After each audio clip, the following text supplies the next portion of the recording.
Welcome back. Another episode, the Limitless Barbershop Podcast. Today, I have a dear friend of mine. I didn't think that I was going to get that lucky. I'm just starting back to get somebody like Jonathan Stanley here, but I got him. So, welcome to the show, Hey, Mr. thanks Jonathan for having Stanley. me, my man. Tell them all about yourself. Bro, I'll put it all on me right off the rip. Man, I don't know where to start. I'm boring, man. I don't No, know about you bro. ain't boring, man. I went through the neighborhood yesterday. And it's so sentimental for me and nostalgic. So I went driving all around the neighborhood. I do that, you know, once a year when I come back. And you're probably the only one, literally, dude, that I stay in contact with from guaranteed. I'm sure from Southwest Detroit. Yeah. So, back in the day, you lived over towards McGraw, am I right? Yeah, dude, I was right off Michigan Lanyo, dude. What Well, you know where street St. Cunegundas is on Kirkwood, Yeah, right there. 'cause that's where you came from, St. Cunegunda. Yeah, St. Cunegunda. Do you know where Florida Street is? Of course. You really do? Yeah, right off McGraw. Yeah, dude. Over there, because I had one of my good friends lived on Renville in Ogden over My there. uncle was on Renville. Yeah, so I did a little bit of hanging out over there back in the day, but I'm from Vernon Springwells. Well, my grandma was over there off Fort and Distal, Oh, really? Woodmere Cemetery. Oh, okay. That's my neighborhood. Yeah, dude. Yeah. Yeah, well, I remember because when I went to your house, you were Yep. right by Yep. my Yep. Jumping to skip away. Yeah, man. What street exactly did you live on back in the day? Florida and then Kirkwood. Oh, you lived down Florida? I lived down Florida, man. Oh, shit. That was where it went down back in the day. Bro, crazy. I went through there yesterday, and I swear to God, I pulled the car over, and I'm like, how the fuck did I get out of here? Insane, right? Insane. And my daughters too. And I'm like, there is no way, no amount of money that I would raise my daughter in this environment. Yeah. And I'm like, my wife never been over there. If I took her, she'd You never took her over to check it out? No, she's from East Dearborn, so she understands because Oh, she ain't borders. from far away. Yeah, but it's like, dude, you can It's a totally couple different. streets. Yeah, it's totally different. Like you cross over. Like Kirkwood was even like it's still, Yeah. it's still. They still got hood. the party store right there in Kirkwood and Ogden too. Last time I looked. Is I it? think it's Ogden Market. Yeah, because Chachi, Vanilla Wava, they Yeah. lived over I there. just was I talked to her yesterday. Vanessa, Yeah, Vanessa. She'll be seeing this. Vanessa, shouts out to Vanessa. what up, Vanessa dude? this Her week. and Henry. yeah, I haven't met Henry, but Yeah. her and Chachi, I used to go over there when I was. Matter of fact, like a couple hours ago, like I'm a dumbass man. I like take your head and put it on memes and stuff like that. My cousin showed me. He should have never showed me that a long time ago. And I'm driving down 75 because we went to the Tigers game today, and I see like this big thing that says "I am Henry," like a Henry Ford thing. So of course I took a picture of it, and I put Henry's head on there. And he was like, "Oh, I'm gonna use this as my profile picture." So I Dude, just talked to him a couple That's hours fucking ago. great, bro. Yeah. So you went back to the neighborhood. Did it still look the same or a lot different or? Bro, the house we grew up in on Florida, and Mhm. it sucks. It's gone, man. It's fucking demolished. Then on Kirkwood, it didn't really look the same. It looks, the church is still in Yeah, good shape. St. Stephen's, I went by there last year, bro. bro. It ain't a school no more. Yeah. Well, something's going on there. I want to go up and I just want to walk around, man. Why I went up and they wouldn't let me in the school. Like Bro, they're I like, just I want to walk around, man, because I spent my whole life in that damn building, just about, I know, bro, crazy, man. And we definitely got to talk about how we met and how we got back into contact, which is complete crazy. You don't remember? Not getting back into All contact. right, I so don't think. basically, we'll start off here. I went to St. Hedwig's for kindergarten. Oh, yeah. For first grade, and then second grade, I was at St. Stephen's, and I went there to seventh grade. Seventh grade, I went to Wilson. My mom let me go to public school because I wanted to go so bad. So first and second quarter Wilson, then third and fourth quarter Clifford Academy, and then my ass went straight back to motherfucking St. Stephen's for eighth grade. My mom was like, but yeah. So that's where we met. You were in St. Cunegunda for grade school, and then you came to St. Stephen's in fourth grade, right? And we were in the same class together. No, fifth. So kindergarten through fourth, St. Cunegundas, Okay. then fifth and sixth. All right. Yeah. Yeah, man. So I remember the first day at school. fifth grade, you know, we have one class. So people got to understand that the people that's in your grade in these Catholic schools back in the day, those are like your family because we never leave. You know how they switch classes? We're in the same class all day long. Yeah, man. And you're the same teacher. people. We don't switch for math. You know what I mean? It's the same class.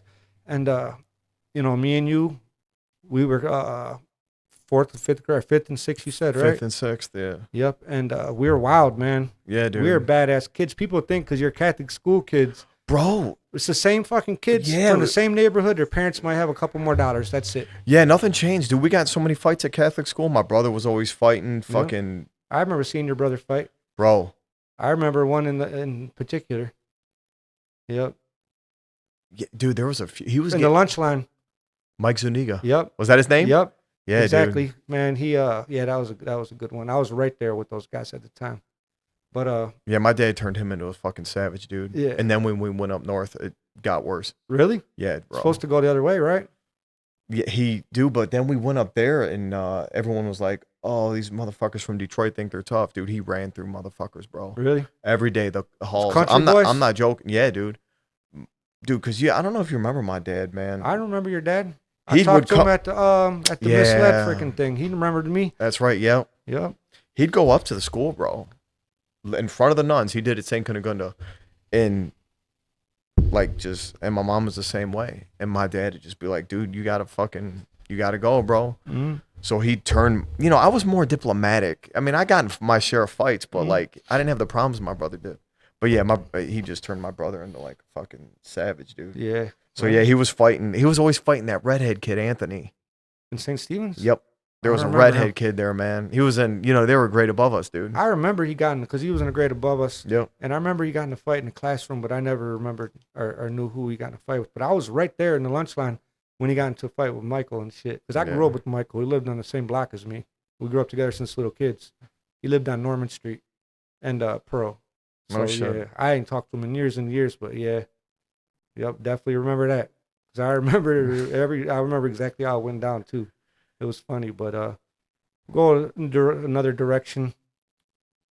It let everybody know our situation, how we, me and you were back in the day with each other, and then how we caught back up. So, in the classroom, it was all boys and like 3 girls. Remember? There's never any girls in our classroom. Yeah, I don't remember many. I remember all the girls by name, to tell you the truth. There's only 3 of them, And I don't remember what happened. Do you even know why we got into a fight?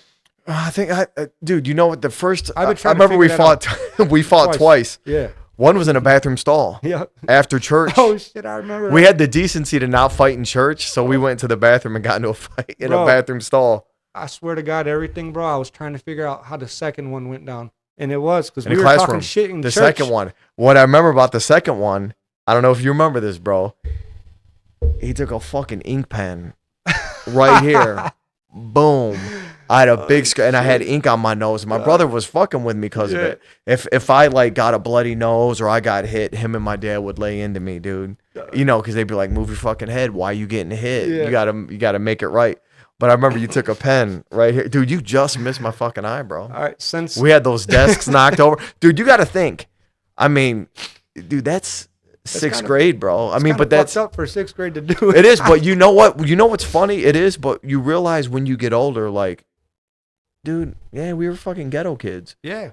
And we wild ass kids, man, from the same neighborhood, bro. Yeah. Just go. We wear a damn tie and a button-up shirt. That's all. That don't mean shit. But you know what's crazy? Ever since we started talking, years and years ago, I never knew if you remembered that because you never said it, and I never said it. How I stabbed you in the face with a pen. You do remember? I was gonna bring it up today, but you never said it. I never said it. So dude. I'm like, I don't know if he remembers that, but I remember that one. So let's go back for the first one. The first one was in the classroom. Fucking dust flying everywhere. No, the second was in the classroom. The first was in the bathroom stall. Right, the one in the classroom, that's the pen incident.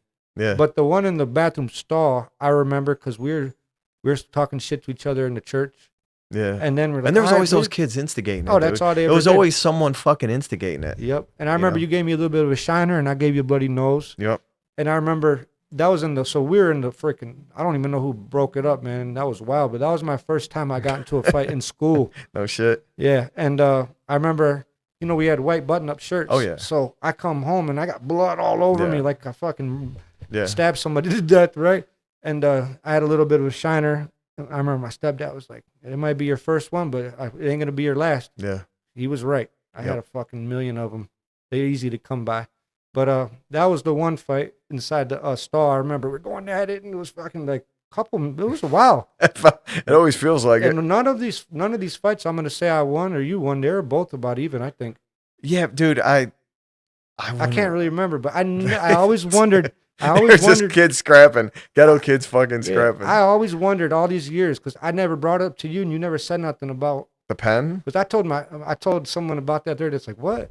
So yeah. So I remember that when I was in the classroom, and we already had a bad, you know. Well, what's funny is we were boys before we were that. Friends. Yeah, we were boys before that because that's probably when I went over to your house and we were hanging and shit. Yeah. And then something popped off and I was going to sharpen my pencil and you were in your desk. I remember that. Yeah. And then it was fucking chaos. But you know what's weird? I was sitting down and you were standing. Yeah.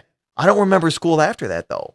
I don't know, like, because I went back. I just don't remember, like, if we ever squashed a beef or. No, we didn't, man. We didn't. So here goes what happened. I think some made me, those assholes were instigating. I don't remember, but I was sitting down in the desk and you were standing and something was said and you pushed my face like that. Oh, no shit. And then you kind of walked away. And that's when I had the pen in my fucking hand. So you're walking away and I just jumped up and was like, but my dumb ass tried to stab you in the eyeball, which is fucked up if you think about it. That's funny, you know, but you said I missed it. Dude, like right here. Yeah. Yeah. So after that, then boom, boom, boom, we're falling all over the desk and shit, flying everywhere. The teacher's trying to break it up. Every motherfucker screaming for their life. You know, the girls are screaming. I remember that. And we ended up in the office and Father Joe, that big ass tall. Yeah, he was all right. Father Joe Gambala was cool as hell. You remember his last name? Yeah. Because I looked him up not long ago. He's like, he wasn't on the list, was he? No, not that I've seen. But that guy was like, either we were just so short and small for kids, or that guy was actually 6'7". Yeah, no, he was tall. Voice when he sang, whoa, yeah, you know? And he seemed all right. He didn't seem funny. But he was like, come here. I'll never forget this. He's like, come here. Man, you really got him good, didn't you? Because I had blood on me, right? And he goes, I'm going to call you Mike Tyson. He goes, don't tell Sister Lorraine. And I'm like, all right, cool. So that was probably not a good thing to do for him because I should not have been anyone say anything positive about that. I was such a freaking wild-ass kid, you know? And you were too. But I remember the first one, I come home, and my mom says she's proud of me. She don't even know what happened. She goes, now I know you could defend yourself. That was the very, very, very last time that she said she was proud of me for that. Because, God, it went on like a motherfucker, man, for a long time, you know, in school. You know, so she would always be mad at me after that. But the first one, she said she was happy for me. What about you? Well, my parents always said, you'll never get in trouble as long as they swing first or if they start it. Dude, they hammered in us. My mom, too. Mm-hmm. But both my parents said, don't ever let anyone put their hands on you. And, bro, they would fucking torture us. And I understand why now. Mm-hmm. Like, even my mom drugged my oldest brother, Maurice, up to Munger, maybe he was going to school there, and made him fight. Because my parents grew up in the Cass Corridor, bro. Mm-hmm. Like, hardcore. The only whites in the Cass Corridor. Mm-hmm. So their thing is like... I can tell your dad wasn't no joke by his body language, but go ahead. Yeah, I mean, their thing was like, this is life, baby. Mm-hmm. And if you don't check that shit, motherfuckers are going to line up to piss on you. Mm-hmm. And so they was like, you got to fight. You'll never get in trouble. And that was their thing, dude. And they'd go up there and tell the principals, and that's what happened. Dude, last time I went to school when I was 15, once we moved out of Detroit, I quit school at 15. I got in a fight. Oh, you quit school? You didn't graduate? No, I quit school at 15. Okay. Got in a fight. I was in like 9th grade, dude. Failing, no credits. I was like, fuck this. I'm done, dude. My brother was already out. Mm-hmm. He was fighting left and right. And the principals fucking hated us because my dad would go up there and he told the principal, man, if someone puts their hands on my sons, they're getting fucked up. And they're like, what is up with this fucking guy, bro? Yeah, they don't know. They're not used to that type of people probably around there where you lived. Or what was the city called? Yeah, dude, Because we're some hood rat ass kids, you know, and they're Bro, coming to bro. the country. They're It probably would like, be the, I mean, like, I can't even say like Bloomfield because that's still like Metro. I mean, dude, there was no McDonald's or dollar stores. It oh was really? fucking horses and cows, bro. It's called Croswell. Yeah.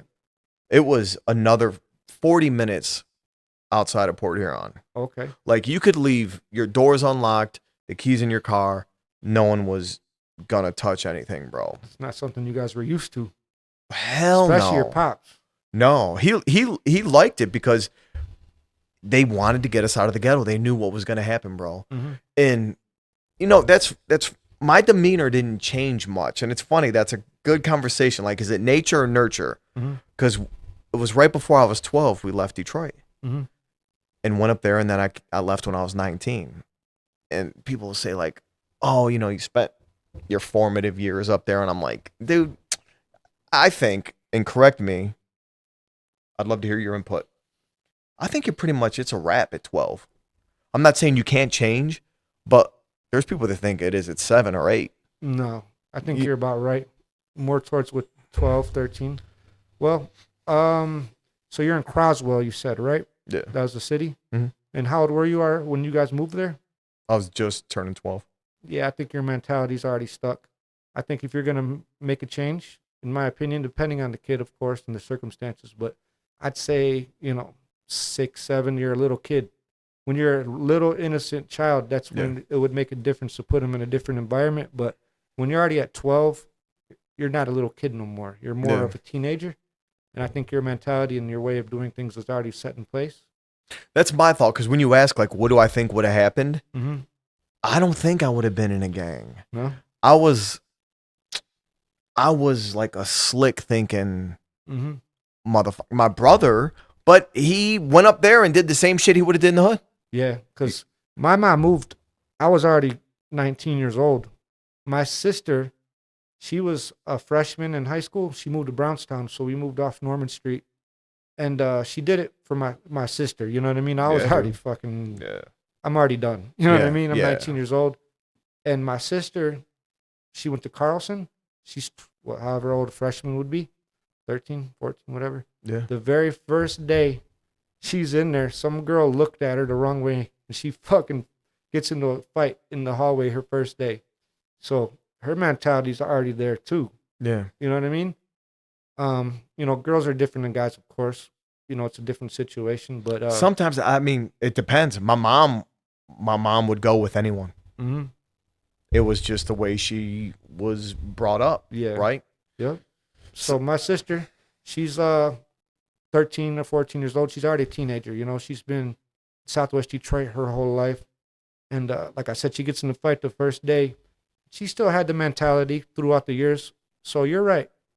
At that age, you're already set in your ways, Yeah, you're already a product of your environment. I think so. Yeah, and the genes play a part. Mm-hmm. Like, I don't know. I mean, I'm not gonna snitch on myself, but there's shit that I did, like, you could take the kid out the ghetto, but you can't take the ghetto out the kid. Mm-hmm. You know what I mean? Yeah. I still, when I turned 19, went right back down to Detroit on the east side. You see what I'm saying? Mm-hmm. When I was 17, I was leaving there and going down to the hood and getting shit off my uncle, not drugs, but my uncle would have, I'd get shit from him and flip it. You know what I mean? Mm-hmm. But that was just the way I was wired, bro. Yeah, for sure. See, I was 19 years old. My mom moved to Brownstown. I stayed there for like a couple of weeks, and I was like, I can't take it now. I hate it because you go from your whole life living on the street where, in Southwest Detroit in the summertime, everyone's out on the porch. The cars are going up and down the street nonstop, bumping music, people stopping. You get, it's like a freaking party basically. Yeah. And then you go to Brownstown, and I remember the first day we got there, my sister and I were like, let's go for a walk around the block real quick, We ended up fucking, the streets don't go like they do in the hood, So we went around the block. We ended up way down the street. I was like, what the fuck? But there's, how it's a subdivision. Yeah. Yeah. So anyways, freaking everybody's in the backyard. Everybody's out in their back patio in the backyard. So there's nobody outside doing anything, and I couldn't take it. It was just so much of a difference in culture. How did you feel? Like, as in, like, you know, culture-wise and your atmosphere? Was It it like was a shock, or was it like something that you could, you know? it was a shock, but it showed me the nice. Did that stop? Oh, I don't know. I heard tongue, but go ahead. uh, it showed me the potential and the nice side of life, Yeah, like right? there's more to it than what we are used to. Yeah. Oh man, you can you can have nice things and some normalcy and shit like that, right? It Mm-hmm. was nice for me to that it was essential. I think it showed me the nicer. I guess yeah, that's what I'm trying to say. The more Yeah, something you're not used to. It's like a shock, you yeah, know. When you because wake my up. whole family was in the ghetto. Yep. Grandma, grandpa, uncles, everything was ghetto. Mm-hmm. And then you go up there, and my parents were able to get a house that had a pool in the backyard. It's like, Mm-hmm. oh shit, there's a in-ground pool in the Yep. backyard. You know Now what I mean?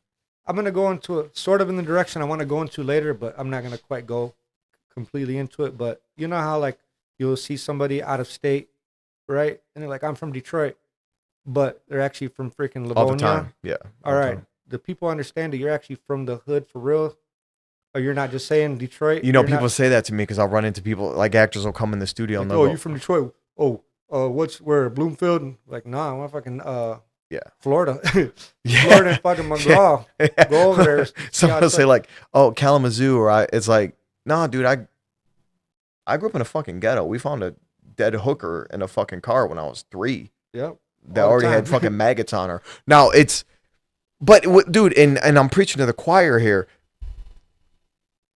Is ghetto kids? It's like this is what it is, baby, right? Like, oh, big deal. The heat's off, Yeah, right? yeah, Those are roaches. yeah, That's a fucking rat in your house, yeah. right? You know what I mean?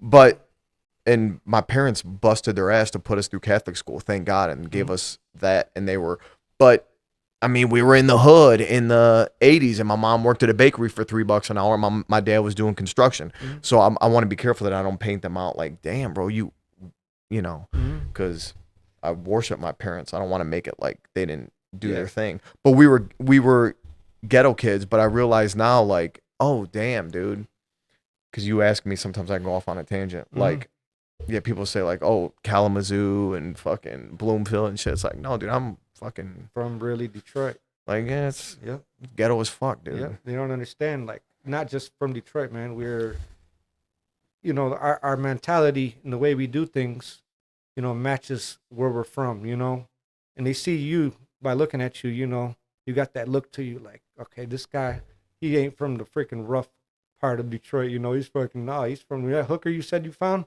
What they don't know is, man, you put sunglasses on her, man. I had her waving at people too. Oh Like, nah, I'm yeah. just playing.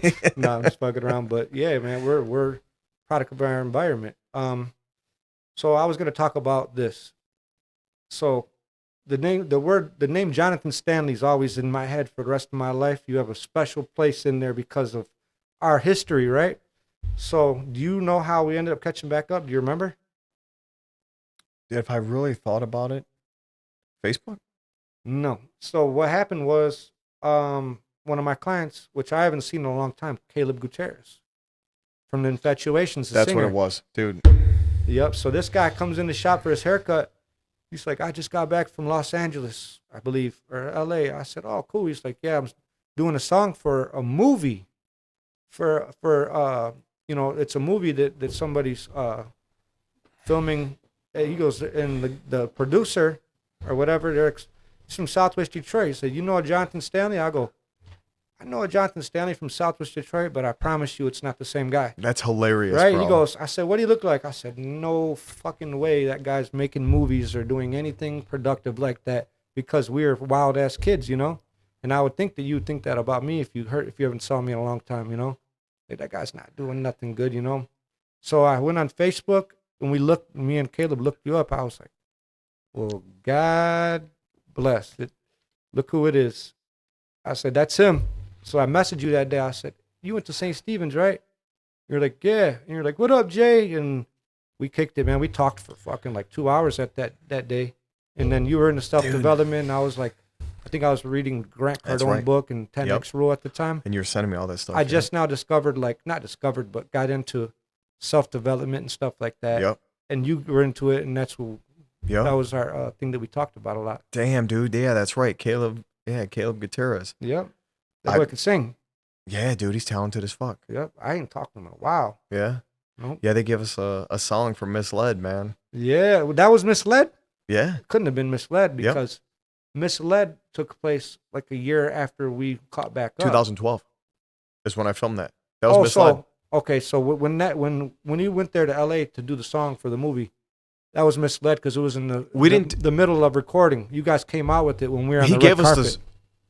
He gave us the song while we were in post production. We filmed it in like 2012. Finished, I think, like 2013. He gave us the song and we stuck it in. Dude, I wish I would have known you when we were filming, bro. Oh my god! Because we were all over Southwest Detroit, over on the Highwaymen. Yeah, I saw you at the Highwaymen Clubhouse. I'm sure you know all them, bro. Oh yeah, Easy and all, dude. Easy. Yeah, no, my uncle. I grew up around a lot of those guys. But yeah, you were at the one on Michigan Avenue or no? Junction, right? Well, that's on Michigan Avenue and Junction, I believe. Yeah. Going towards downtown. That big gray one. Because I seen the movie and I remember it being in there. Yep. So I guess let's talk about this. So, guy from St. Stephen's, Southwest Detroit, and then 4th and 5th grade. Am I right? Yeah, 5th and 6th. 5th and 6th, and then in 7th grade, I didn't go to 7th grade anyway. But you disappeared after that. I never seen you again. Yeah, I always wondered what happened to you, and how did you go from Southwest Detroit, and then you moved away, and then all of a sudden you are living in Los Angeles, and you are in movies, and you're an actor in Hollywood. Bro, how does that happen? That's insane. That's what's crazy, man. Like literally freaking, I see you one day, and I told Carmen, I'm like, is that Jonathan Stanley on that Little Dicky movie? Oh, and I was like, what the fuck? I call you up real quick, but that was a little bit after, but go ahead. Well, dude, the journey from Southwest Detroit to like I don't got enough time in the freaking day to even tell LA. Story. I mean, dude, what happened like from 12 to LA and acting and where I am now? How about this? We're going to start from here. You're 17, 18 years old. You end up in Canada, and that's how you met a lot of the people we know. 19, and bro. then you went from there. Go ahead. 19. Now, talk about like the whole Canada thing. Well, when I went up, your experience there. When I went up to, here's the thing. When I went up to outside of Port Huron up north, yeah, like I knew, like, dude, I wanted to be an entertainer, man. Like I knew it as a kid. I remember you dancing. I danced a lot. You danced like a motherfucker. I was actually on some Detroit dance shows, bro. Really? Came on after Judge Mathis. Yeah, people don't. We were watching this like, oh yeah, I bet. No, this motherfucker break it down like Usher and Chris Brown and all those guys combined. I don't dance too much anymore, but that was one of my loves. Was like dancing. You did Michael Jackson back in school. I did. I remember that. Michael Jackson a lot, bro. Yeah. But then when I wanted to pursue acting when I was 18, and I would like sign up for like theater classes, and they mailed me stuff. But I'm 2 hours away from Detroit, bro, and I ain't got a pot to piss in. I'm doing construction. I'm a fucking dropout. I'm washing dishes. I'm doing concrete. Like, I ain't got shit, bro. But I wanted to be an actor when I was 18. I even had some like guys shoot some fucking pictures for me. But I'm like, dude, I don't know how to be an actor. Yeah. And then I got in shape because I was working out, and I moved out on my own at 16, 17. I moved out, got my own place, and I was broke, dude. I'm like, my rent was literally $250 a month, and I'm behind, and I'm getting kicked out. And dude, it's like something out of a fucking movie, bro. Some girl's like, dude, I just went to a strip club last night. You should get a job there. And I just got like a 6-pack. I'm skinny and shit. Yeah. So I call him, man. I'm broke. I'm like, fuck it. I call him. I said, hey, when's amateur night? They're like, it's tomorrow. Dude, I bounced a check and cashed in pop bottles to drive from Port Huron to Windsor. Danny's, right? Danny's, bro. Yeah. And I auditioned, and they had an amateur night. I won $50 Canadian. Cashed that shit over. It was like 35. No lie, bro. Got enough, had enough to get home and like fucking get some food. And they hired me, man. and that's what I started doing was stripping. So that first day that you did, your amateur night, did you come out like as an Indian or some shit? No, you know what? Everyone thinks that, bro. I wore or blue. fucking plumber or something. I wasn't even that like Just yourself. Yeah, I came out in like jeans and a fucking sleeveless shirt. A police officer, nothing cool like that. Nah, that wasn't. Nah, man. They didn't like. I wasn't a costume guy. I never wore costumes. I wore like Pelly Pel jumpsuits and shit. Mm-hmm. I was the early 2000s. What's that? Early 2000s wear. 2000. Yeah, 2002, bro. Yeah. I think 2002. June of 2002 is when I got hired in there. So and I'm you like were there for a long time.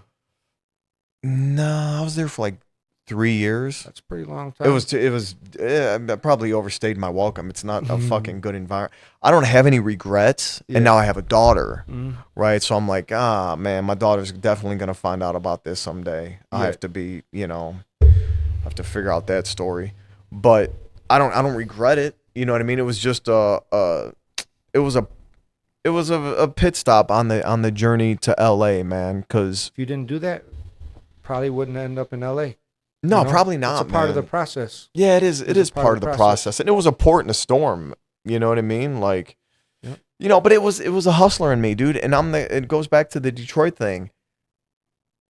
I would have done something like that. I wouldn't have been, I don't think, in a gang and shit like that. I wasn't like that type, right? I probably still would have ended up over there, man. Like, nothing okay, would changed, huh? What's that? So nothing. You would have probably completed your mission regardless. I think so, man. I think so. I'm glad the journey I went on. I don't have any regrets. I wouldn't take anything back in mine either. No, man. No, it's all okay, man. Yep. So, tell me how it was, like being a male. What would you call that? You don't. I was a stripper. All right. I was trying to, but how was it like? What'd you do? Like, was it every night you did that? Yeah, how dude. were the women? How are the tips? Give me like some crazy stories. What's like something that's very unique to tell when it's coming to your days in the strip club? Man, having a daughter now, I clean my stories up. I'd have to tell them. Oh, trust me, some of the stuff I said in these podcasts, I'm thinking if I ever wanted to hide that from my kids, they're gonna freaking find out. Well, I made a movie about it, so she's gonna see the movie and go, "Well, you did this. You were a stripper, and you." Yes, there's no way you did this for money. Yeah, but I'd tell her like also I was I didn't grow up like she's growing up. Yeah, you just gotta learn to finesse the story. Yeah, to a certain and degree. Yeah, it's all good, but yeah, go ahead. Dude, I mean, I look back and go, 19's pretty young. You're a kid. I used to think we were adults. We aren't shit. Yeah, but see, I was forced to grow up quick though, because at 15 I quit school. Dude, I was doing concrete literally for $5 an hour, washing dishes, working I lied my age at 17 and went and worked in a fucking sugar beet factory until they found out that I wasn't 18 and they fired me. But I was fending for myself quick because I didn't I wanted to just take care of myself and, have nice shit. Yeah. And when I started dancing, that was the thing, man. So you get into that world of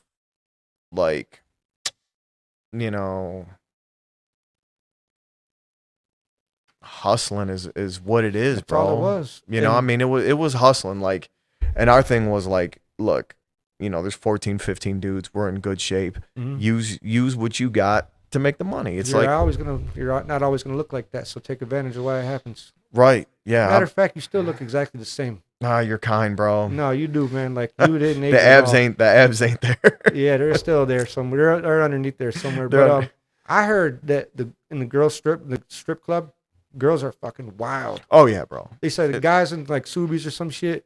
They said it's Mickey Mouse Club compared to it is. The women are worse because they think, and maybe they're right, that they're women. They can do what they want and get away with it, right? Yep. But you got to think too. I was working at a full nude strip club.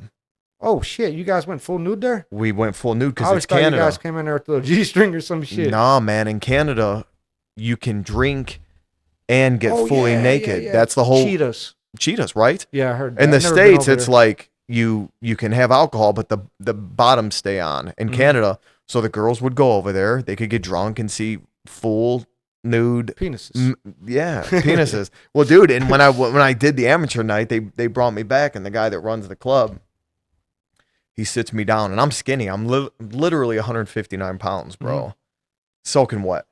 And he's like, "You ain't real big. You got to put some weight on. Do you have a big dick?" And I'm like, "Bro, I heard stories that I know what's walking around here. I ain't gonna say, you know what I mean? I ain't gonna say all that." And he's like, "Let me see." And that's like, dude, I'm fucking 19, bro. Yeah, and this guy's like, "Fucking pull your pants down." I'm like, "Here you go." The big question is, did the guy say no homo after he asked? Because if he didn't, you might. It wasn't. It was, dude. That was just the that was the nature of the business, right? Yeah. It's like, dude, we gotta fucking see. And then he's like, "All right, man, just put some weight on, bro." And then they fucking throw you to the wolves. I look back now and I'm like, dude, I'm fucking 19 working in a full nude strip club, but dude, I had a good head on my shoulders. But you could dance though, man. You got to take. I didn't drink. drink. I didn't touch any drugs till this day. I've never smoked weed. I never smoked a cigarette. I've never done a drug. Really? That swear to God. I never even knew that. Nah, and I ain't, dude. Damn. I only drank a little bit. I quit drinking when I was fucking 26. Yeah, I hate it. I haven't drinking in years. So just don't like Ain't it my anymore. thing, bro. But that goes back to what we were talking about, like nature and nurture. Mm-hmm. And I'm watching dudes do coke, and dude, I had How did you get away with that? no. It wasn't. I don't think it's in me, bro. All right, there. By you saying that right there, now I'm gonna go ahead and say, like earlier you said, I don't think I'd be in a gang. You're not a follower. Oh no. So you're not No. a follower, and you're not somebody that's going to let your atmosphere and the people around you, like you're not going to do those things to try to be cool to fit in. Yeah, I wasn't a follower, so dude. therefore, you would have been good. After I you just wouldn't. told me that. I always thought you were getting fucked up at Danny's. And No, never having- touched a drug, bro. I've never been high in my life. In the movie, did you do a line in the movie? Misled? No, I drank because I was like, I'm not gonna fucking right, embellish this. I took a 'Cause swig you of. could loosen up. I remember Yeah. the movie. Yeah, okay. But I didn't drink like till maybe a year or two when I was in there, and I was like, it might be easier, and I'd get a little tipsy. It was a little bit easier to make money, but it wasn't my thing, dude. Yep, Chuck D.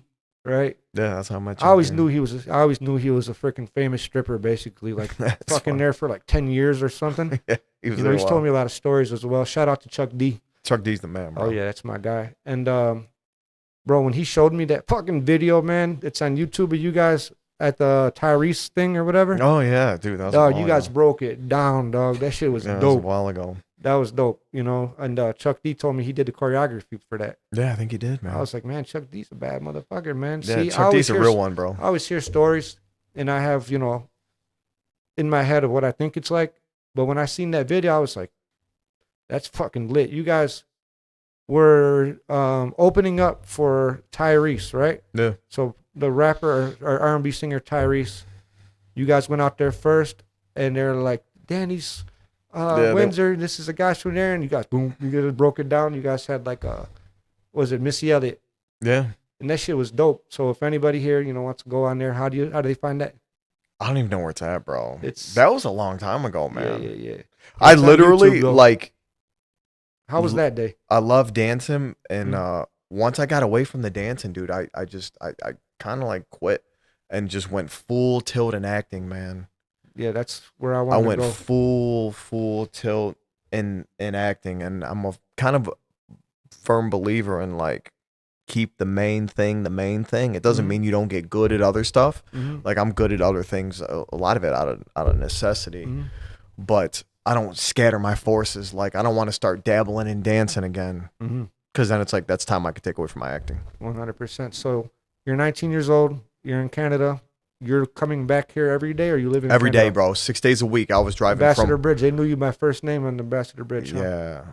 Yeah. So you're 19 years old. You're coming back and forth. You're not drinking, getting fucked up. That's crazy. No.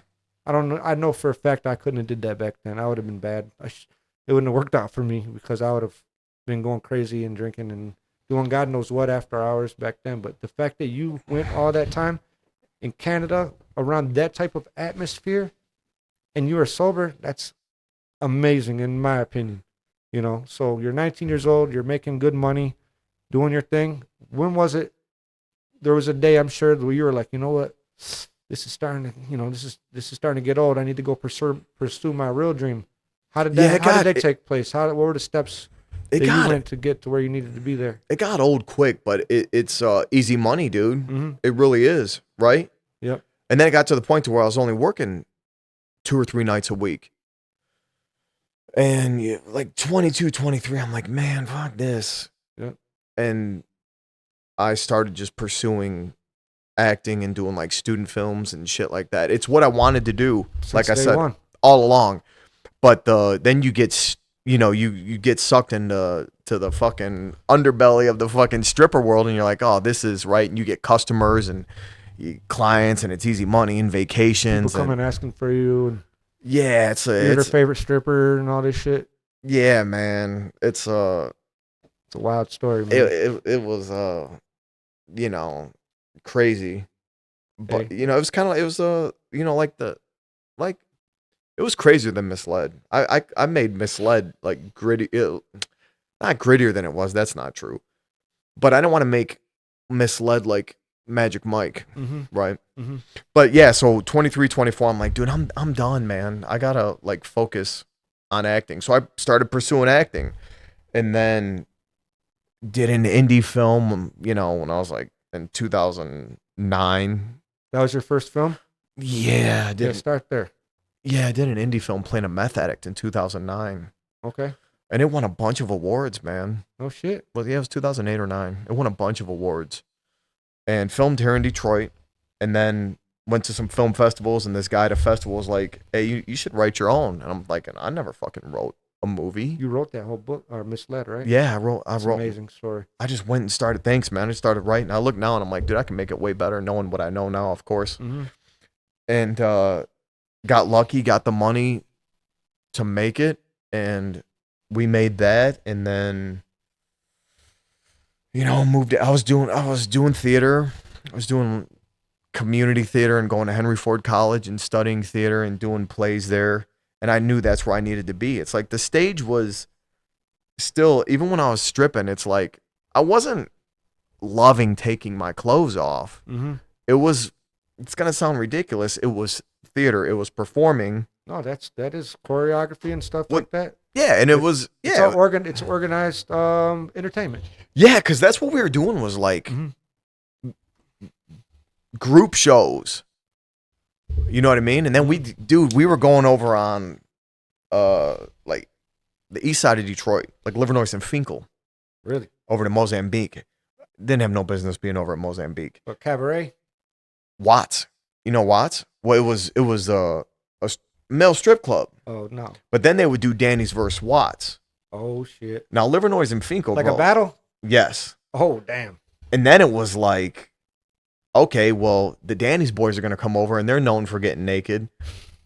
So it's going to be like lock the fucking doors because it's illegal. Yeah. And then now there's only a few white boys going to this thing that are comfortable getting naked in an all black fucking strip club, dude. It's white chocolate though. That night. It was white chocolate that night. Shit, that's a different night. So dance like it, shit. You don't dance like no damn white boy. That helped a little bit because a lot of people didn't want to go. It's like dancing like that, dog. You get invited to the cookout. Yeah, with your moves the way you have, man, for sure. But go ahead. I hate to cut you off. No, that's like we were doing that. That was performance. I forget where I was going with that, but we would go and dance over there and like travel because we were doing group shows. It was like legit choreography, but you got to take your clothes off. Yeah. And I was in shape and shit. I'm like, all right, if I got to take my clothes off and I get to make some scratch, man. You work hard for that. Yeah. But, I mean, like now as an adult talking about it, it's like, I don't regret it, but I was like, what the fuck was I doing at 19? That's exactly how it's supposed to go. It is. Yeah. You know what I mean? Like, and now I got a daughter and I'm married and it's like, I'm So basically, did you guys, it was like one strip club battling another strip club for all these women's entertainment? Yeah. All right. So basically, was it like you got served and shit? Well, it was, you know what? It kind of was, man. Yeah, and it's like, dude, being from Detroit, you know this. There's no harder group to entertain than a room full of 400 black women, bro. Yeah.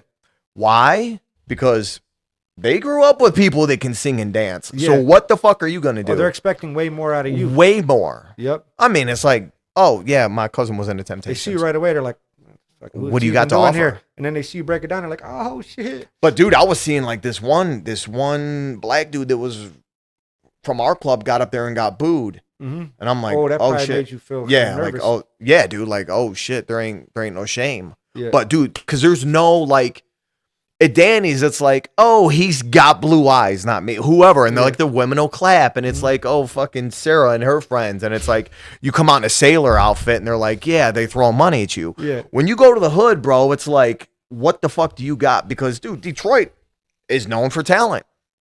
Someone's gonna, if you're on a block of Detroit, someone can sing and dance. Most people can sing and dance. It ain't like that in the suburbs. You know what I mean? Yep. Fucking maybe nowadays because of TikTok and shit.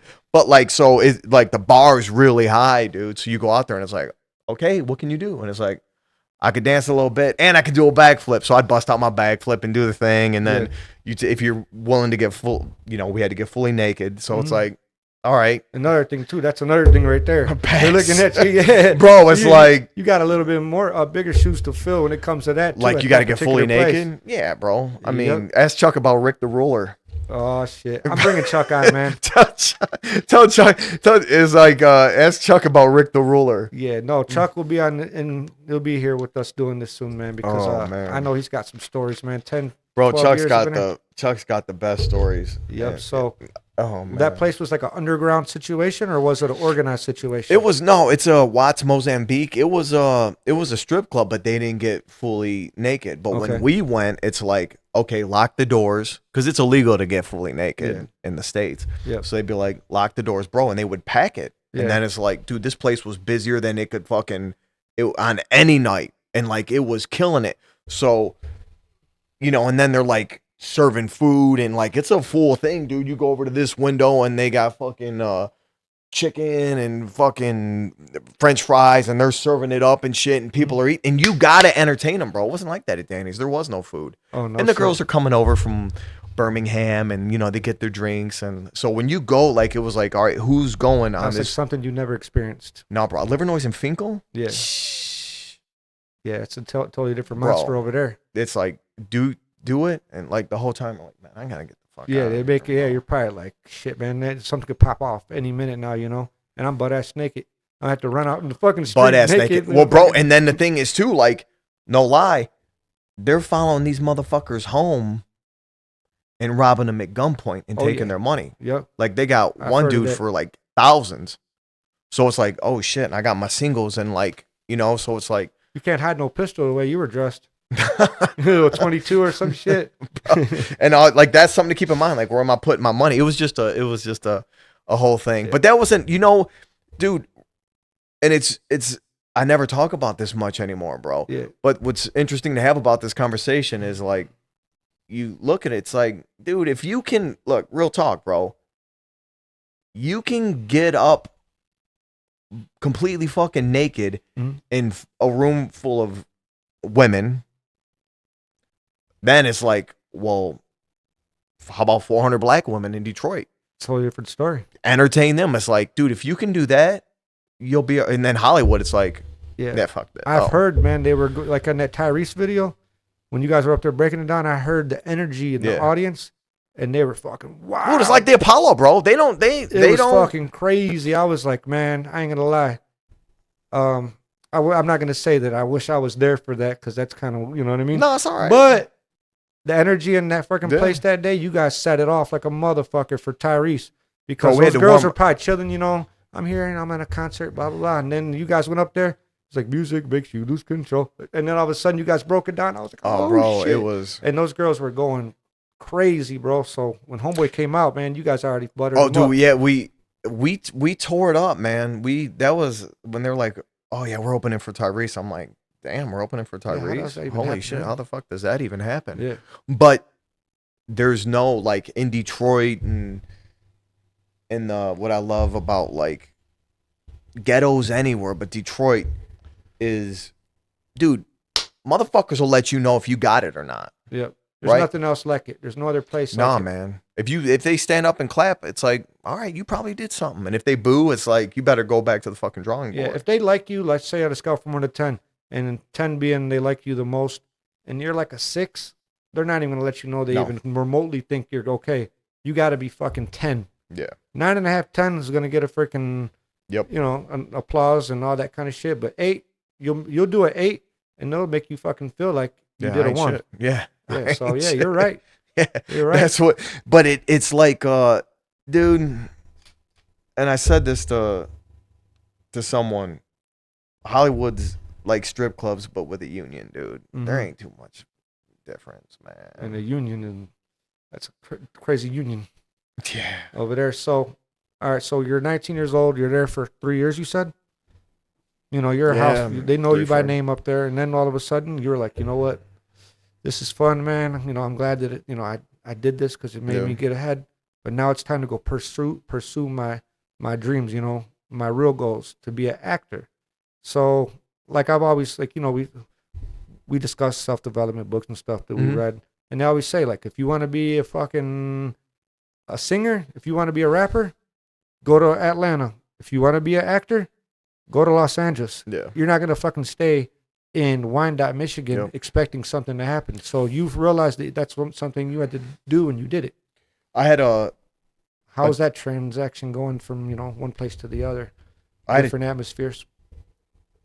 I'm a firm believer in God and the law of attraction and manifestation. I've manifested everything I ever wanted, and I didn't even know about manifestation when I was a kid. I would Mhm. visualize this fantasy world because my home life wasn't ideal. Mm-hmm. It was not great. And we're just poor, dude. Poverty will make you create fantasies, bro. Mm-hmm. You know what I mean? So I would create these fucking fantasy worlds, and then I would like manifest a car or something like that. But I was doing a play at Henry Ford. I was doing theater, and when it wrapped, I was breaking down the set with one of the director of the play, and he's like, "Get out of here, bro. Don't fucking stay in Michigan. Get out of here." And he would never compliment me. He was fucking hardcore. He wasn't one of those dudes that would like fucking pat everyone on the ass and say good Yeah. job. He wasn't that dude. Yeah, if you were good, he'd let you know. But if you weren't, he ain't saying shit. And he wouldn't even really let you know if you were good. Yeah. You know what I mean? But when we were packing, he's like, dude, just get out of here. Go to LA. Do not fucking stay here. And I was like, damn, coming from him, that's saying something. Mm-hmm. And, it took a few years. I made my movie after that. And I'm glad I did. And it was rough, dude, going to LA. Rough. Those first few years. Did you know anybody there? No, not really. I mean, so how'd that work out? I left. Did you get a hold of some people there? Like, hey, I'm a actor. I'm trying to act, and you guys, I'm gonna come down there. Did you make a contact first mean, to go like- there? And they're like, you could maybe get a job here or whatever. No, you Or know was it all what? just like shot in the dark? Yeah, it was a shot. Like I knew people like that, like my boy Sammy that was in the movie, but it's like, Arabic dude, right? yeah, Yeah, I remember. no one said like, hey, dude, yeah, come stay with me. No, it wasn't like that. I knew a dude that from visiting a restaurant was waiting tables. He's like, me and my girlfriend are looking for a roommate. So I went, stayed with them, didn't even buy a bed, slept on the floor, and started working at a gym, like a powerhouse, Mm-hmm. doing personal training. Didn't you do like dance instructions? I was fucking teaching like a Zumba class to like just these older Mexican ladies. No one spoke English, but Yeah. I'm like, $25 a pop, dude. Let's go. So I'd play the Latin music and I did any type salsa moves I could think of. But it's that thing of like, but dude, that all goes back to Detroit. Mm-hmm. Like, make a way, bro. Make a way. And when you like, how can you make a way? Because no one wants to hear excuses. Yeah. So I'm sleeping on the floor. I'm doing personal training. I'm teaching dance classes. That's how I met everyone on with the boxing and stuff. And actually, there was one guy that went there. We didn't live together. He left Detroit. He went too at the same time. And I was getting auditions. Mm-hmm. And my Michigan agent would say, shoot this audition, then send it to me. Right? So I'd set up an iPad and shit or camera and shoot the audition and send it. Mm-hmm. And I told my boy, I said, dude, there's going to be a market for this shit. And I was meditating one day. Mm-hmm. Nice. Self-tape thing, right? Yeah, Okay. our self-tape studio. And when I was meditating, I heard like open a self-tape studio. And I did right then. I love Right it. then, dude.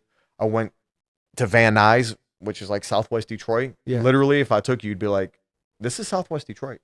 Outside of Los Angeles? It's Van Nuys. It's everything's considered Los Angeles pretty Okay. much. No, it's big. Yeah. It's still considered LA. But it's literally just like Southwest Detroit. I went and found this room, bro, the size of a closet. A little bit bigger than your bathroom here. Mm-hmm. It was $450 a month. I couldn't even afford it. But everything's a lot more expensive there. I know that. oh yeah, bro. Way more.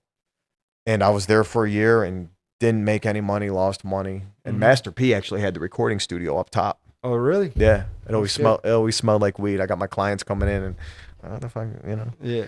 And he had his recording studio up there and I stayed there for a little bit. Long story short, I had this self-tape studio for 3.5 years and lost money. Yeah, of course, that's how it goes. For 3.5 years. But it's that Detroit in me. Most people just quit. Yeah. But me, I'm like, I told my wife. She wasn't my wife at the time when I went to LA. Because people were talking shit saying he ain't gonna make it, he'll be right back. Of course. Detroit's the freaking capital of player haters. Well, you know, That's what I say. I think people just Everyone's like it that all, everywhere, dude. but I've it's a found motherfucker, a man. lot more. I've found That's a ton in Hollywood, bro, that hate that you'd be surprised if I told you they're fucking hating. That's my hometown. I love it, man. But there'd be a lot of people there, man, that'll tell you that, Life's I full hope of you do haters. good. That's my dude, man. Yeah. Jonathan's my guy, man. And as soon as you make it, man, they want to fucking Or more rob than you. them. Yeah, but go ahead. Well, my wife would say, oh, so-and-so was saying, oh, he's going to be right back. I said, the only way I'm coming back to Michigan is in a casket. And I meant that, bro. I fucking meant that. Because, like me, I mean, dude, I went without my whole life. I don't know how things were for you. But for me, it's like, I lived with roaches. I've been without heat. I've been without hot water a bunch. Like, I've been as low as you could be and without shit. So how's anything else gonna hurt you? What are you gonna do? Yeah. I'll sleep in a motherfucking car, bro. Yeah. Like that ain't no thing to me. That's the blessing. That's the blessing in that. So for me, it was like, fuck it, I ain't leaving this bitch. You're gonna have to kill me. And that's, it paid off, man. And staying away from the bullshit. It's hard, and if you succeeded at that, 10 steps ahead of everybody else. Yeah, that was nothing. After you told me just now that I never knew that your whole 3 years at Danny's, you never got fucked up. I always pictured you freaking just after hours doing balloons, jumping up on the fucking table, acting up. You're sober this whole time. You know what? That's amazing. The blessing in that is again, coming from where I came from. I watched people struggle with substance abuse and alcoholism and all that, and being the youngest, I was the kid that would just sit back and watch and go, that ain't no good, that ain't no good, I don't want that. I want credit, I want nice shit, and that ain't the answer. And if I'm watching these dudes fucking do coke and ecstasy and GHB and pass out, they never have any money. I've always been like, since I was a kid, I would just watch and go, that ain't it. Observing. Right? And just like success leaves clues, failure leaves clues too. Well, that was fucking stupid. That dude's always miserable. Right. Yeah. See, I congratulate you because, like, for example, myself, I did this podcast 4 years ago and I did like 10 episodes, and it wasn't nothing big, but, for some reason I don't have an answer. I stopped. And then I would tell people, oh, I'm doing one next week, and one next week turned into 2 weeks.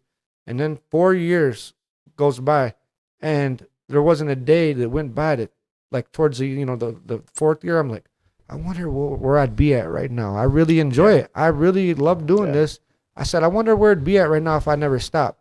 So I brought it back, and I bought all new equipment and stuff like that. And I got some good people on my team and stuff like that. And I'm really enjoying myself. But I know that I wouldn't be able to handle myself getting old thinking, damn, what would have happened, man, if I would have never stopped? You know what I mean? Is that how you felt too? Yeah, man. I got a really, I don't know where I got it from. I got a really fucking weird, not weird, it's not weird. I got a different, peculiar outlook on life. Mm-hmm. And I remember being 17 and I was working in a fucking factory doing Bondo and painting boat arches and shit. Mm-hmm. And I'm on the midnight shift. I go, and I'm at this point, I'm out on my own. Again, I have no hot water. Mm-hmm. I got an apartment. I'm using the oven for heat. No car, no hot water. I'm walking to this factory in the snow for $8 an hour at fucking 17. Yeah. But I remember thinking, there's something bigger than this. There's something bigger than this. There's people that got a life that I want. Why can't I have that life? Oh yeah, been there. Right? They can do it. Why can't I do that? Yeah. And I've always had that in me to think bigger. It's And, good. It's a skill. It's a blessing. I think so, man. I don't know what it is. It is. I don't know what it is. The power of visualization, Yeah. that's big. A lot of people, it takes them a long time in order to succeed in that.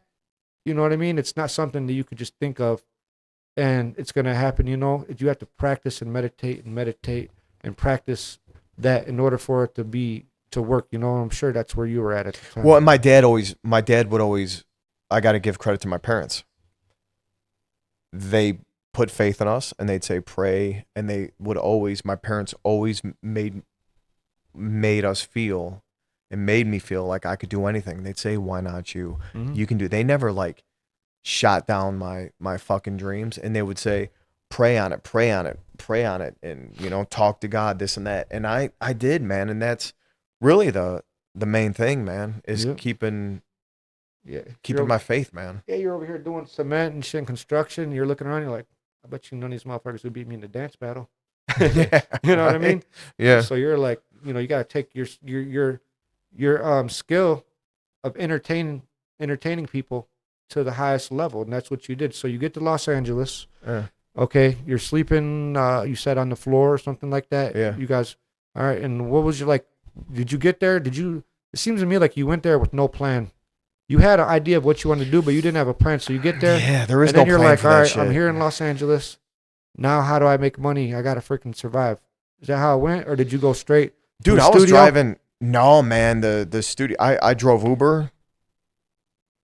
I taught dance classes, and my thing was just stay in the fucking game, bro. Yeah. Just stay in the game. I don't need to see the way, but I'm meditating every day. I'm writing goals, dude. I got stacks of goals. Mm-hmm. This fucking more than that. Yeah. Files. And if someone would have found him 6 years ago, they'd be like, this dude is fucking stupid. Yeah. He'll never get any of this. Now I got everything I wrote down, bro. And I didn't have Cross them off. pot to piss in. I got everything I wanted on my vision board and everything. Beautiful. But I stayed the course, man. And I just stayed the course. I just see it. I don't know how it's going to happen. And if I told you the stories, bro, on the stuff that happened, man, no one would believe it, man. No one would believe it. But having a good support system. My wife is amazing. My parents never doubted me. Mm-hmm. They were there. That's a lot of it, man. I know your dad was proud of you, man. Yeah, man. And I lost him last year. That's fucking horrible, bro. Horrible, man. And your mother? How she... Yeah, I lost her a few years ago. That's what I was thinking. Yep. Yeah. Yeah, it was rough, man. Yeah, so that's good that they supported you. They never told you couldn't do stuff. No, man. That's a big thing, man. Bro, even if they didn't... Bigger than what people even think. It is. I didn't need the fucking money. What my parents did for me was way more than money. Yes. Just they busted their ass to put us through Catholic school, and my mom, both my parents had tremendous faith, and my mom had amazing faith. Yeah. And I'm a firm believer, and till this day, man, I pray on it, bro. Even that's what got me through all my trials and tribulations, man. I was an atheist, man, basically for St. Stephen's that whole time, man, and couple as a kid, you were an atheist going to Catholic school? I don't know if it's considered an atheist, more agnostic. Yeah. But I was always like, it just didn't make no sense to me, and I'm like, if I can't see something, it's not true. And a couple of years back, something had happened where I started thinking, and it's a long story. I talked about it in one of the other podcasts, but go to church, every Sunday now. My wife, she's hardcore. Christian. You know, Good. I come home the other day, and I walk in from work, and she's reading the Bible to the kids, right? It's amazing. And I'm like, that's kind of normal in my house now, but I'm like, I never really sit there and thought of the significance behind it, you know? I'm like, this is just such a beautiful thing, you know? It is. And, you know, we teach our kids, you know, Christianity and faith and stuff like your parents did you. Yeah. And I'm always going to instill that into my children, you know, because that's definitely the way. It's the best But thing. it took me a long time through a lot of, you know, trial and tribulation, crazy stuff that took place in my life for me to understand and accept it. Yeah. You know, but I don't want to go into the direction of, you know, religion and whatnot. I want to go in the direction to where you're in Los Angeles. I want to know, like, when was your first, like, break that you got to, you know, go in the direction and conquer your goal you were trying to. Well, you know, to it was. pursue. I didn't even think about a studio or being an acting You met teacher somebody or something like that. or. Well, the thing is, I don't know what, like, people say break. There is, like, I don't think a big, not in my instance, there's no break besides just fucking being stubborn and keep going. As far as acting, it's like you're always looking for the next job unless you're DiCaprio, Mhm. right? You never feel like you made it as an actor. And most actors, you know, they haven't made it. It might look like they made it, but they're still, you know, Yep. hand to mouth. But the acting studio, Hot Shots, has been a blessing. That was, Do you have other people work for you there? it's just me and my wife. Okay. Yeah. You don't need employees for something like that. I don't, you know, I just don't trust people, man. It's funny you say that because I'm the same way.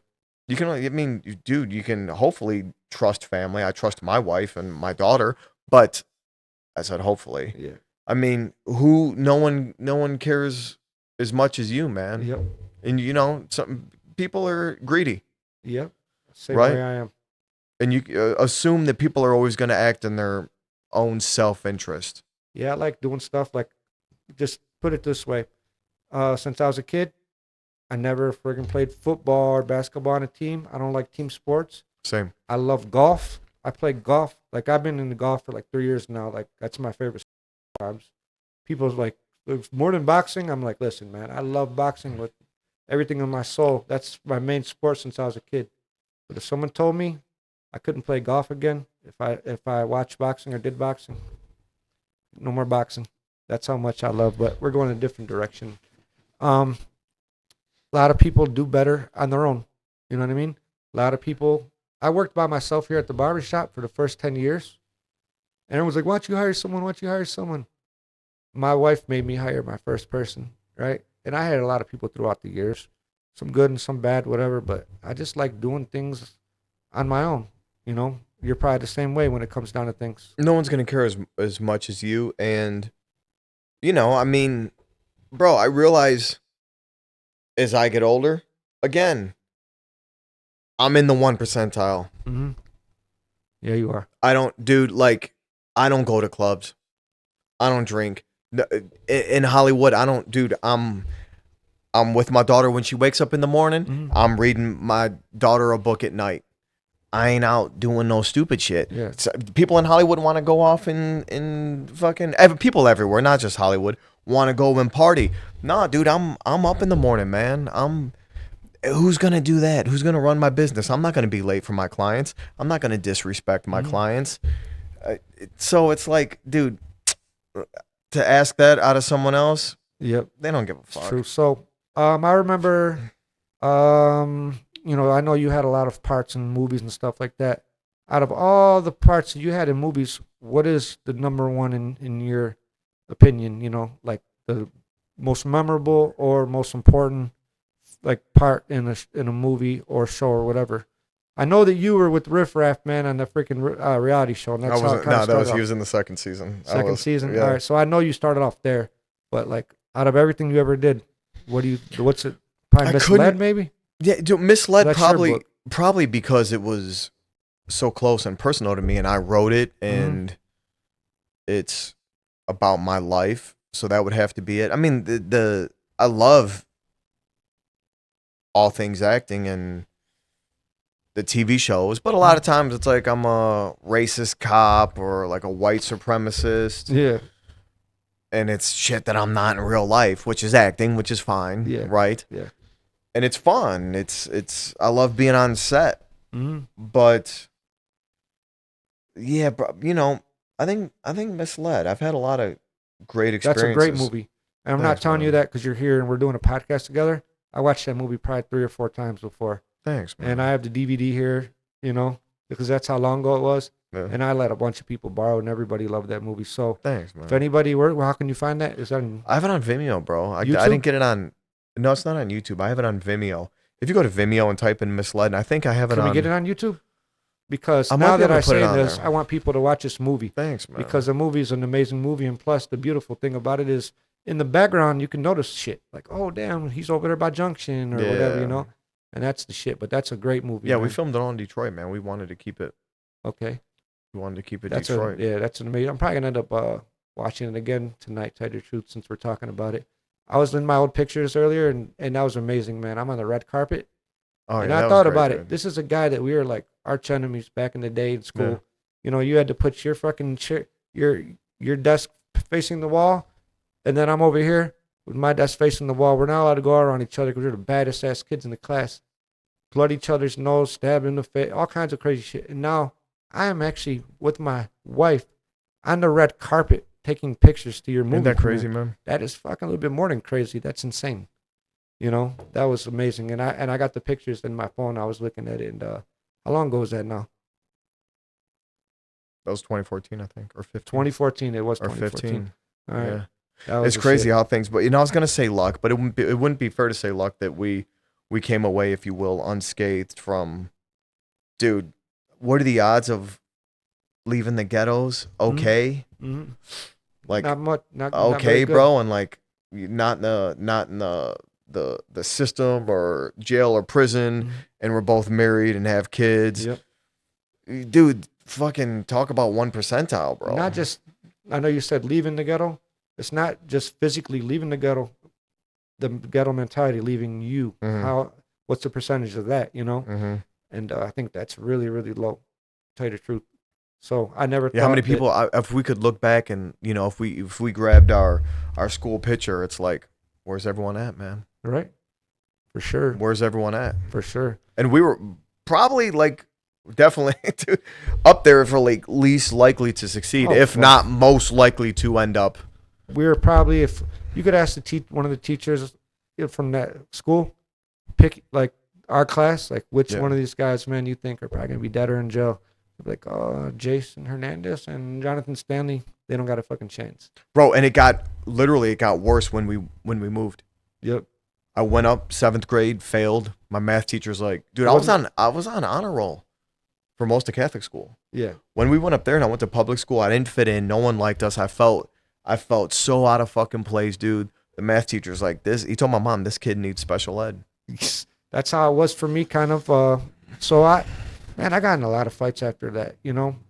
And I went to Holy Redeemer for freshman I year. remember that, yeah, man. I got in fucking like 3 in one year, and nobody got in a fight all year besides my dumb ass fighting. But it is what it is. But Well, probably just not taking no shit. well, no, that. But here was the thing.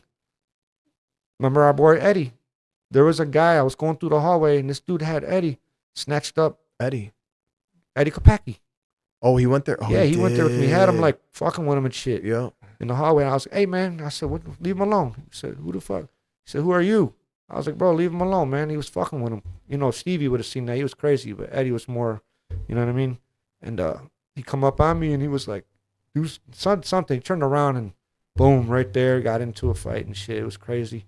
So I went to, Holy Redeemer told me I can't come back there for 10th grade. My mom, I want to go to Western. I want to go to Western so bad because that's where my friends were at. She was like, not a chance. So she sent me to Cabrini.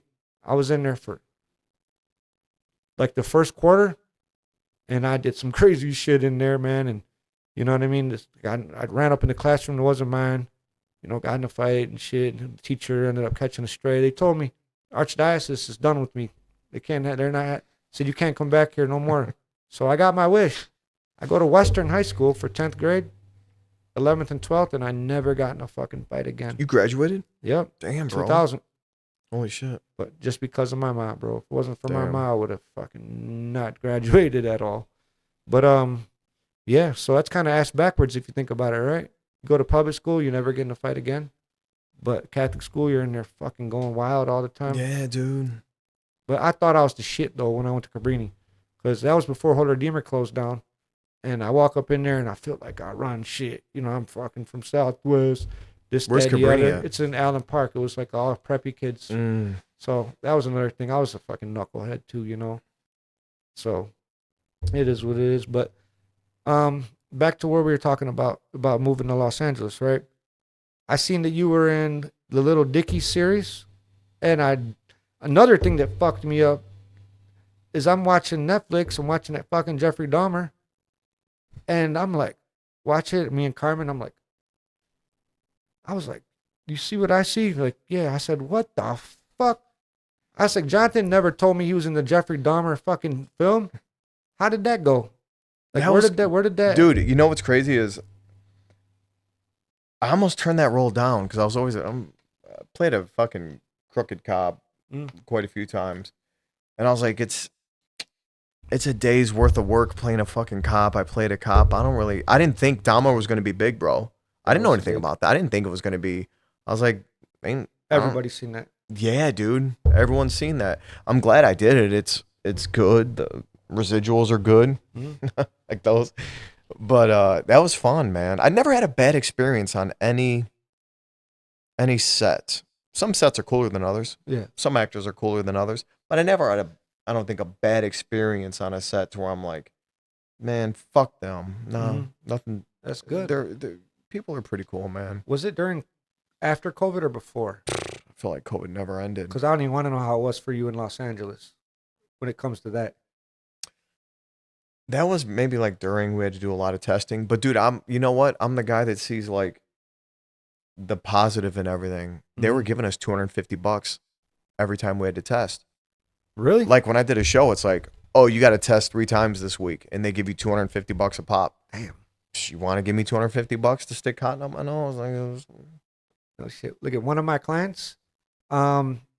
He works in Los Angeles. They live there. His wife, and his kid. They lived in Los Angeles, but they ended up moving back because it's a little bit too much for them. You know the way things have become there when it comes to maybe politics or whatever it might be. So they moved back, but he still he still flies back and forth from L.A. Damn. And he's a lights guy. You know the lights guys. Oh yeah. And he worked for one that he told me is Guy Fieri's reality show. And he told me that they would test you every day. Every day. He said his fucking nose is raw from getting tested so much. And he did tell me that they were paying him for it as well.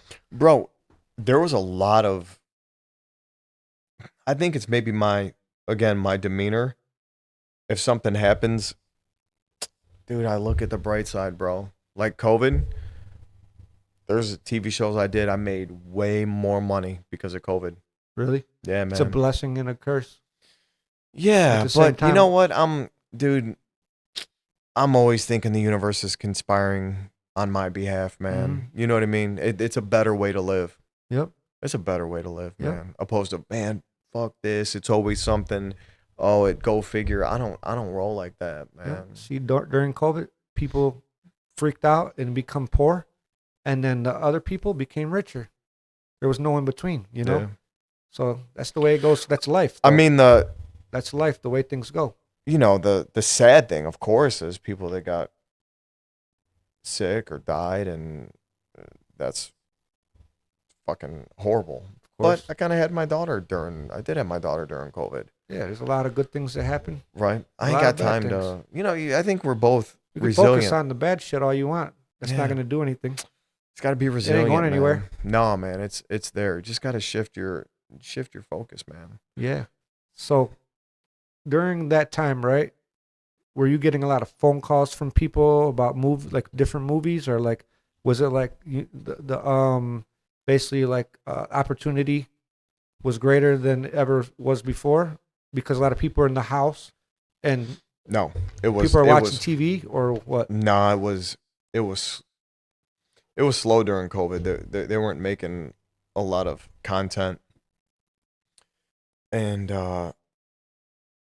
you know, our studio still did good. That's one of the things to where, like, again, it's the hustler in me. I'll find a way to, you know, get through.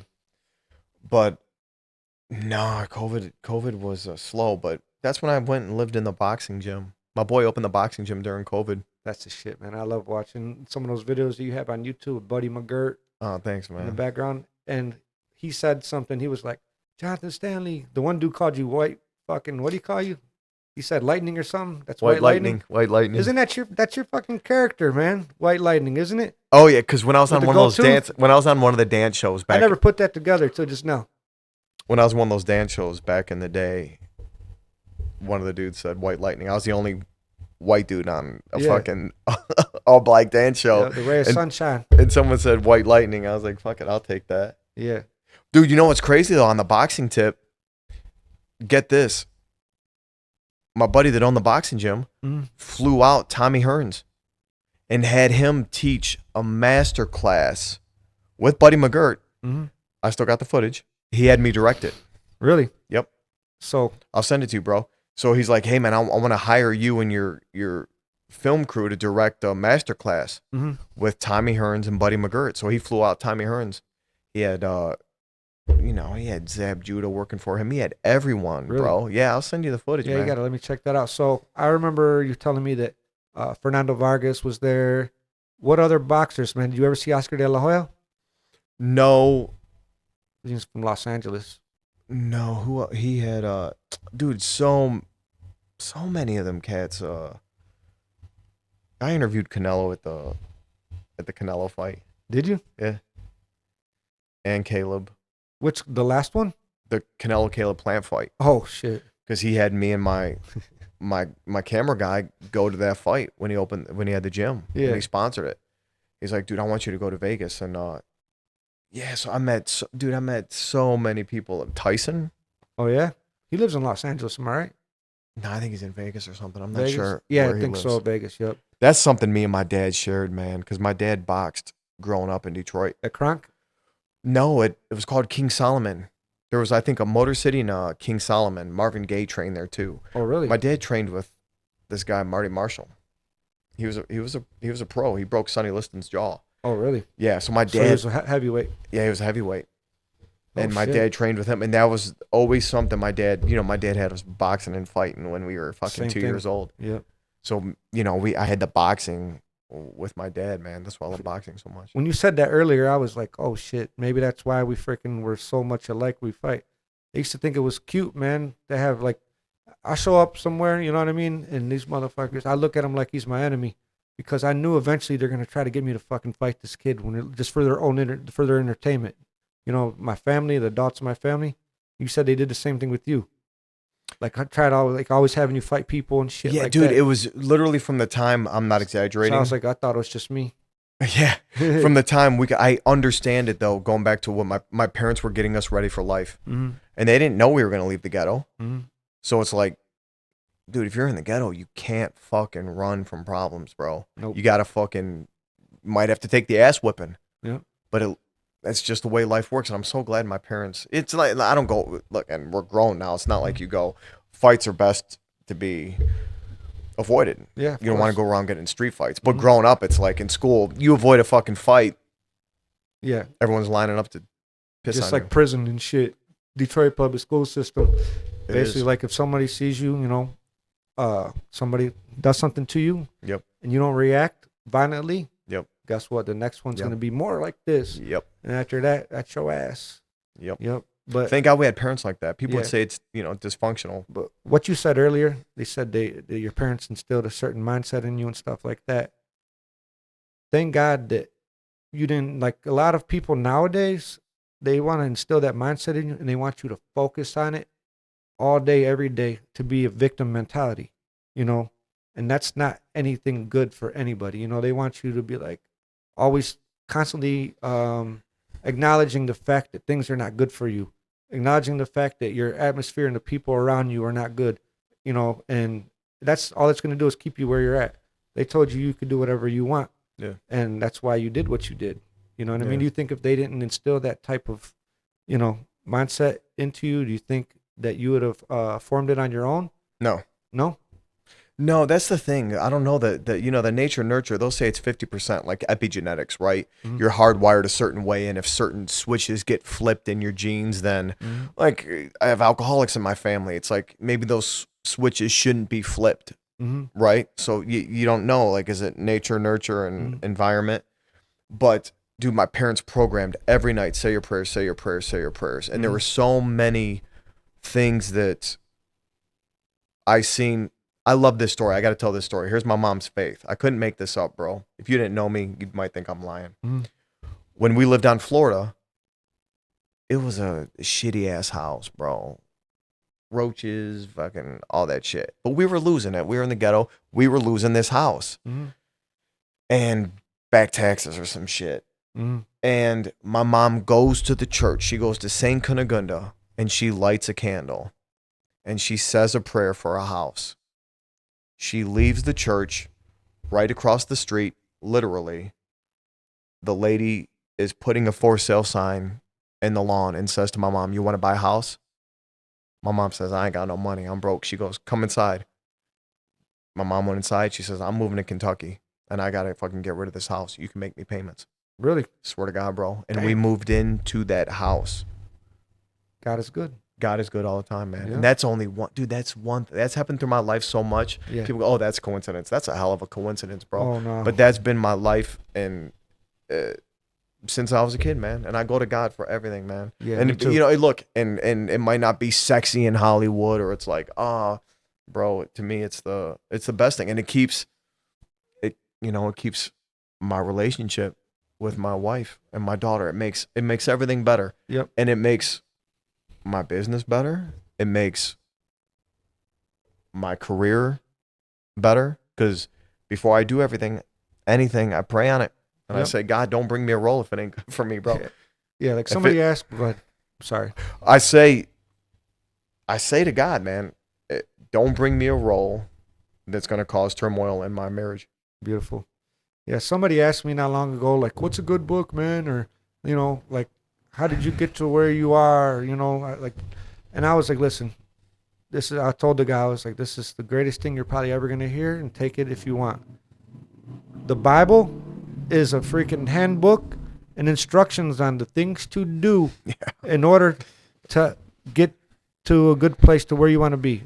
Follow these instructions, and 100% chance you're going to freaking be successful. And that's the truth. There's nobody could say that's And what not the to truth. do, Yeah, exactly. you know? Yeah, and that's why, like, with the whole thing that what's going on, in this country nowadays, and the way things are different and crazy stuff that you see, and you're like, there's no way that people believe that. That's another reason why I got into religion, because there's so much craziness that goes on, and I'm like, there's no way that those guys really believe that. How did they get brainwashed in that, and why are they doing it? It's satanic. Guess what? Yeah. Now I'm like, I thought about it, I'm like, the Bible, right? It tells you everything you need to know to get you where you want to be. And if it wasn't for that book and the way it's written, how would we know what's good and what's bad? No. You know what I mean? Because human beings we can make up our own what's good and what's bad.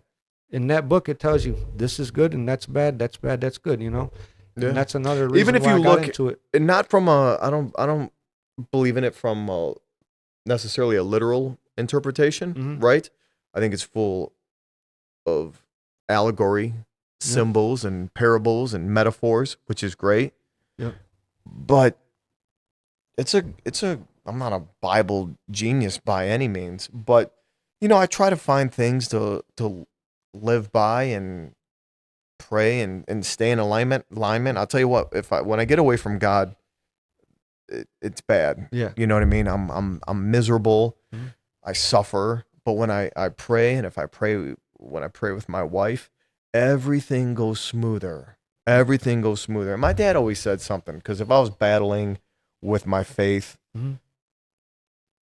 he'd say, it makes living easier and dying easier. Yep. Why would you cheat yourself? There you go. And he had such a good way of putting things, and I love that. Why would you cheat yourself? Yep. And I'll tell you what, man, everything I've been through these last few years, most people would say, oh man, you've been through so much calamity and tragedy. Mhm. Why would you believe in God? I actually believe in God more because of what I've endured. Yeah, It's more proof. Yeah, they want you to take that, the negative things that happen and focus on it and Yeah. become a victim, and you're not gonna do that. Nah. It's crazy. See me, like I might I've been through a lot of stuff, and everything that happened in my life, man, all bunched up into one, sometimes will cause you to be a certain way that you don't want to be, right? Sure. And I just realized that when I wake up in the morning, I have to do the same thing every day, morning routine, or my day cannot go very well. Like I have to, as soon as I open my eyes, I pray. Before Tell I do me my that podcast, doesn't change things, bro. yeah, I'm taking a shower before because I went to the Lion or Tigers game earlier. So we're on our way back. I'm doing the podcast with you. I'm so excited, man. My boy Jonathan Stanley's coming on. This is crazy. Can't believe we're even actually doing this. It's just, I was so happy, but I'm like, I'm in the shower and I'm praying to God. God bless me in my words. Bless me, in everything that I do. Yeah. I want everything to go well. I love that. And I know if I don't do that, things probably not going to go the way I want them to. Yeah. I might start come off into some stuff that don't make no sense. It ain't going to go well. Yeah. Just pray God to take over my body, take over my voice, and my thoughts. And do you notice it too, that maybe if someone cuts you off, you handle it different? Yep. Or, excuse me, we'll cut that. If someone says something or something goes bad, if you prayed that day, you handle it differently. Yep. Because you might think, hey, I'll XYZ. What the hell, man? You cut me off.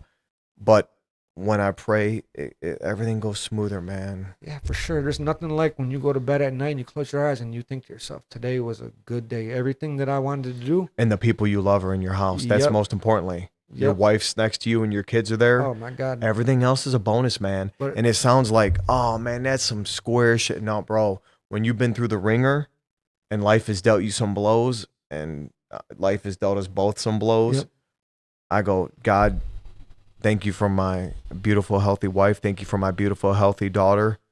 Everything else is a bonus, man. Yeah, I love it. Because sometimes we have things, blessings in our lives that we don't realize because it's kind of normal. And take it for granted. Yep. And definitely, at the end of the night, when you realize and really sit back and look at everything that's in your life, your beautiful wife, your kids and stuff like that, and you acknowledge it, that's when your next day is going to go so much better. It Gratitude, gives you man. That feeling, Gratitude. And I love it. Having a house and food, and there's plenty of food, and right? It's a blessing, man. For sure, man. Like, we're both blessed. And I'm telling you, the fact that we're here doing this. Yeah, man. From 4th grade, our relationship back then, to 41 years old now, doing this is just, I love it, man. I'm telling you. And I'm so happy that you came on here, man. Thanks for having me. And I ain't going to lie. I definitely freaking do not want to stop right now because this is too good. But we'll do a part 2. You know what'd be dope, bro, is when I come back for the holidays, how sweet would it be to do a trap, like we go to Southwest Detroit and we go to the certain areas. Just put it this way. Whoever's watching right now, you heard that? We're doing it. We're going to do that. We'll get in the car and we'll drive through the old neighborhood and you could take me through your old neighborhood. We'll go to the school. We'll get Mario. Pinche Mario on yeah, he'll come with us too, man. He'll be the cameraman. We'll mic up and we'll what he doesn't know is we'll have him in the back seat and be like, hey man, change your plans. We're doing a drive-by. Shit. But I appreciate you coming on, man. Hey man, God bless, dude. Thanks for having me, bro. Seriously, we are gonna I appreciate you. I'm super proud of you, man. Yeah, you too, man. And it's good to see you're doing good. You got an amazing family, an amazing business. Yeah, thank you, man. You're healthy. Appreciate it. Yeah, like just now when I knew it was time for us to kind of wrap it up, I'm like, man, I got like 30 more things, man. But we are gonna do another one, man. And like write I them said, down, put them in the phone. We're gonna come back here and do it again. And like I said, man, we'll go through the old neighborhood. Yeah, it's a blessing, man, that everything's doing. We'll go to Crazy Horse. No, I'm joking. Yeah, I don't know if it's open no more, but I'm down. But after all this God talk, I said I'm joking. Yep, so we're gonna wrap it up. Got my boy Jonathan Stanley here, Hollywood actor, one of my good friends to this day, and we're gonna wrap it. Limitless Barbershop. We off. Limitless. Adios. Good.